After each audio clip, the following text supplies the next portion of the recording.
Hi friends, welcome back to my YouTube channel Tennessee vlogs. ఒక కొత్త recipe try చేసామన్నమాట. అదేంటంటే ఉండ్రాళ్ళ పప్పు. అది ఎలా చేయాలో మీకు చూపిస్తా.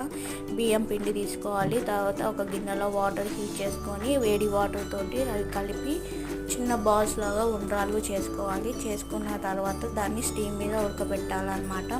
ఉడకబెట్టిన తర్వాత ఒక సైడ్ ఏమో మనం పప్పుని నానబెట్టుకోవాలి, పెసరపప్పు. ఇంకో సైడు ఆనియన్స్, మిర్చి, కరివేపాకు కట్ చేసి పెట్టుకోవాలి.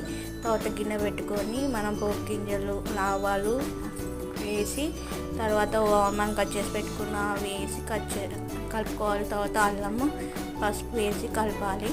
మనం నానబెట్టి పెట్టుకున్న పప్పు కూడా వేసి కలుపుకోవాలి. కలుపుకున్న తర్వాత పప్పు ఉడకాలి కదా, సో వాటర్ పోసి ఉడకబెట్టుకోవాలి. అవి సగం ఉడికిన తర్వాత పప్పు ఈ ఉండ్రాలు కూడా వేసి కలుపుకోవాలన్నమాట. తర్వాత ఫైనల్గా కొత్తిమీర, కారం, ఉప్పు, మసాలా వేసి సర్వ్ చేసుకోవడమే. అంతే ఫ్రెండ్స్. అలాగే